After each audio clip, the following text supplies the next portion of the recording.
Magandang araw, Grade 9. Ngayon ay tatalakayin natin ang sanaysay na Burgess o Bakya ni Jose Lacaba.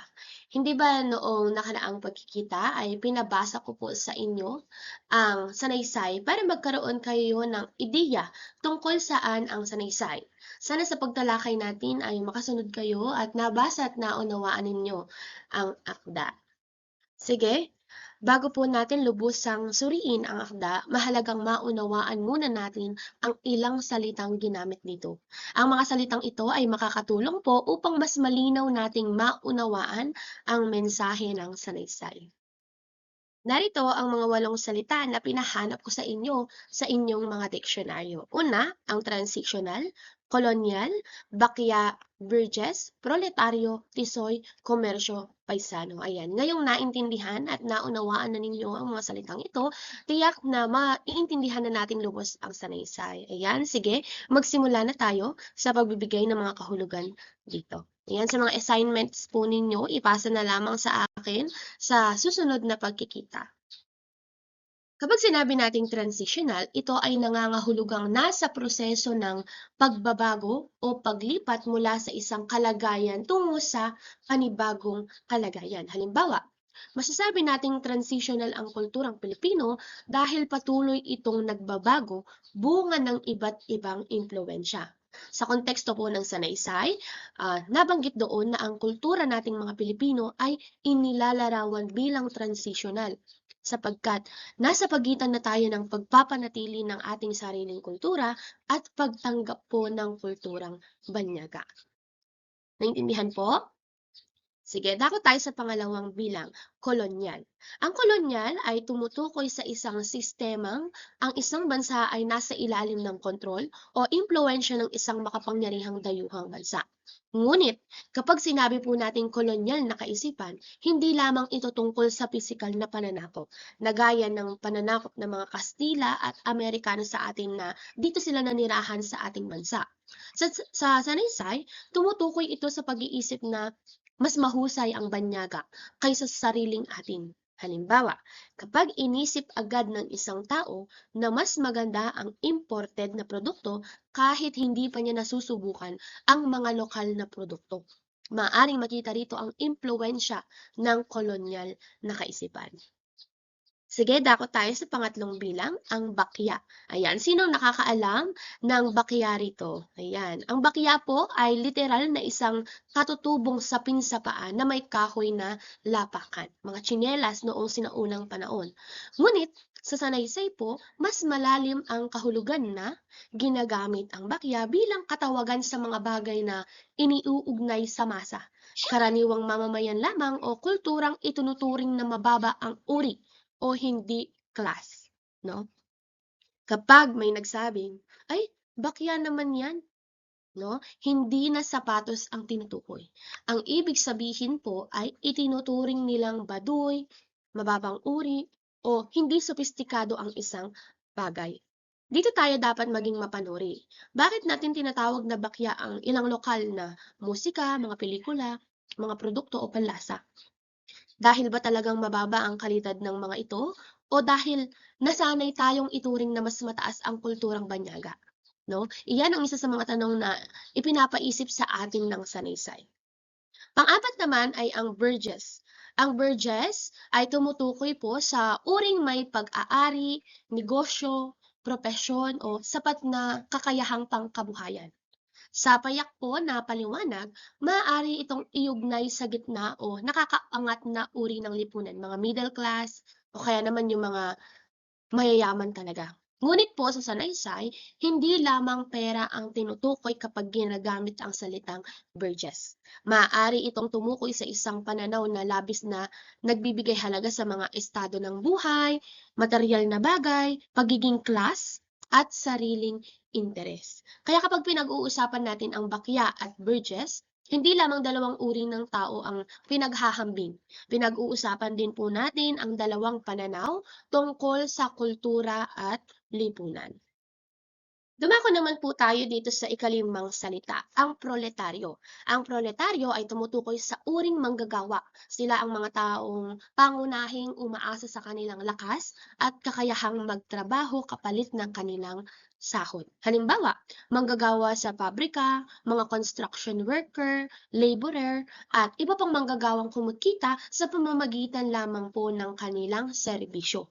Mahalaga ang mga salitang ito sa sanaysay dahil hindi lamang kultura ang pinag-uusapan, mayroon din pong usapin tungkol sa uri o antas sa lipunan. Sunod naman ay ang salitang tisoy. Ito po ay impormal na tawag sa taong may hitsurang mestizo o may lahing banyaga, mga AFAM, mga foreigner, ganon. Ngunit kapag ginamit natin ito sa diskusyon ng kultura, maaari din po itong magkaroon ng simbolikong kahulugan. Kapag sinabi natin kulturang tisoy, maaari itong tumukoy sa kulturang halo. May elementong Pilipino, ngunit malakas din po ang impluensya ng mga banyaga. Isipin ninyo yung mga music natin, mga pagkain, damit, pelikula at maging ang paraan ng pagsasalita. Marami rito ang mga combination ng lokal at banyaga. 'Di ba yung mga iba konyo na, yung mga iba Taglish na, nagmi-mix na po ang mga paraan nila sa pagsasalita. Sunod naman po ay ang komersyo. Ito ay ang pagbili, pagbebenta at pagpapalitan ng mga produkto at serbisyo. Pero bakit mahalaga ito sa usapin ng kultura?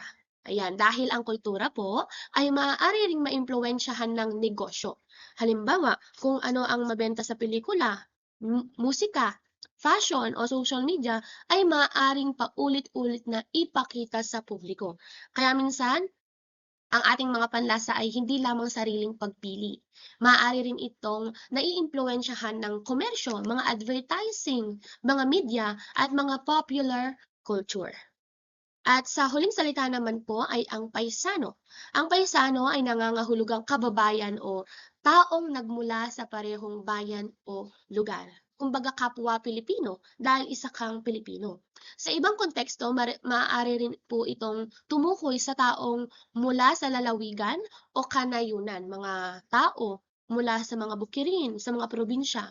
Kaya kapag nakita po natin ang salitang ito sa akda, mahalagang tignan ang konteksto upang malaman kung alin sa mga kahulugan ang ginamit. Ngayon, talakayin natin ang Burgess o Bakya. Bakit kaya ito po ang naging pamagat? Sige, isa-isahin natin ang mga salita. Kapag sinabi nating bakya, ito po ay kumakatawan sa kulturang masa. Mga bagay na popular na karaniwang mamamayan ngunit madalas minamaliit ng mga taong gustong magmukhang sophisticated. Samantala, ang Burgess ay maaaring kumatawan sa pagkahilig sa mga material na bagay, sa mga matataas na katayuan at pagiging class. Kaya hindi simpleng tanong ang pamagat na bakya ka ba o Burgess, no? Mas malalim ang tanong na ano ang batayan natin sa pagsasabing mataas o mababa ang isang kultura? Kapag ba lokal ay otomatikong bakya na? O kapag banyaga ba ay otomatikong class? Diyan tayo hinihikayat ni Lakaba na maging mapanuri. Binigyang diin ng may akda na hindi kailangan tanggihan ang lahat ng impluwensyang banyaga. No? Hindi naman na sinabing kolonyal na pag-iisip ay hindi na tayo pwedeng tumangkilik sa mga kultura ng mga banyaga. Ang mahalaga raw po para kay Lakaba ay matutong pumili ng impluwensyang makakatulong sa pag-unlad ng hindi minamaliit ang sariling kultura at pagkakakilanlan. Narito ang pangunahing kaisipan ng sanaysay na Burgess o Bakya. Ang tunay na kulturang Pilipino ay hindi nabubuo sa simpleng pagtanggi sa banyaga, kundi sa pagpapahalaga sa sariling pagkakakilanlan, matalinong pagtanggap sa impluensya, at pagtataguyod ng pagkakapantay-pantay sa lipunan. Ayan, nabanggit ko nga na hindi po masama ang pagtangkilik sa banyaga. Na mahalaga na liwanawin natin ito na baka sinabi ninyo na sa aralin na ito bawal po ang K-pop. Bawal din po na wag manood ng mga K-drama at lalong hindi po sinabi ng aralin na ito na wag bumili ng mga imported goods o mga products, no? Dahil ang pagtangkilik po sa mga banyagang kultura ay hindi otomatikong kolonyal na kaisipan. Nagiging problema lamang ito kapag minamaliit mo na ang sariling atin. Iniisip natin na mas mahusay ang lahat ng banyaga. Ikinakahiya natin ang sariling wika at kultura o ginagamit natin ang banyagang kultura bilang pamantayan upang maliitin ang pagiging Pilipino. Kaya maaari po na maging mahilig ka sa K-pop at sabay na mahalin ang ating mga OPM songs. Maaari ka rin pong manood ng mga Hollywood films, ngunit suportahan mo rin naman ang mga pelikulang Pilipino. Maaari ka rin bumili ng mga imported na produkto, ngunit huwag nating kakalimutan na pahalagahan din ang kalidad ng lokal na produkto. Ang mahalaga po ay hindi mawawala ang ating pagpapahalaga sa ating sariling pagkakakilanlan. Ayan, ano ang dapat nating gawin o paano natin haharapin ang mga impluwensyang banyaga na hindi natin kinakailangan tanggihan ang kanilang kultura o ang kanilang impluwensya. Ayan, una, suriin natin ang dayuhang impluwensya. Tanong natin sa sarili natin, kapaki-pakinabang ba ito? May magandang impluwensya ba ito? May masamang epekto ba ito sa ating kultura at pagpapahalaga? No? Pangalawa po, tanggapin ang kapaki-pakinabang. Maraming idea at maraming kaalaman mula sa ibang bansa ang nakakatulong sa atin sa teknolohiya, sa edukasyon, sciences, arts, at iba pang larawan. Wala pong masama sa pagkatuto mula sa iba. Ikatlo, tanggihan ang nakasasama. Kung ang isang impluwensya ay nagtuturo sa atin na ikahiya ang sariling kultura o tinuturuan tayong maliitin ang kapwa Pilipino, kailangan natin itong suriin at questioning. Pang-apat naman po, panatilihin ang sariling pagkakakilanlan. Maaari tayong maging bukas sa mundo nang hindi nawawala ang pagiging Pilipino. Ayan, nalaman na natin kung ano ang dapat natin gawin. Ngayon naman, ano ang tunay na pagiging makapilipino? Hindi ito simpleng pagsasabing lokal lang dapat, mga lokal lang dapat ang tangkilikin, mga bilhin. Hindi po na nangangahulugang kailangan natin tanggihan ang anumang galing sa ibang bansa. Ang tunay na pagiging makapilipino ay ang pagkakaroon ng matalinong pagpapahalaga sa sariling kultura habang bukas sa mabubuting impluwensya mula sa iba. No, maaari nating sabihin, hindi saradong pinto ang pagiging makabayan. Sa halip, para itong pinto na bukas sa magagandang idea, ngunit may matibay na pundasyon ng sariling identidad. Ngayon, isipin natin ang ating panahon. No? Kung mas gusto ninyo ang K-pop kaysa sa OPM, kolonyal na ba agad ang inyong kaisipan? Siyempre hindi. Kung bumibili ba kayo ng mga imported na sapatos, kolonyal na ba agad isang tao? Siyempre hindi rin. Ayoko ng magiging kolonyal na kaisipan lamang po ang pahayag, ang isang pag-iisip ng isang tao kung sasabihin niya ng ayoko ng mga OPM kasi pangit naman lahat ng kantang Pilipino. O kaya naman, local brand lang naman niyan, kaya siguradong mababa ang quality. Diyan na po pumapasok ang problema.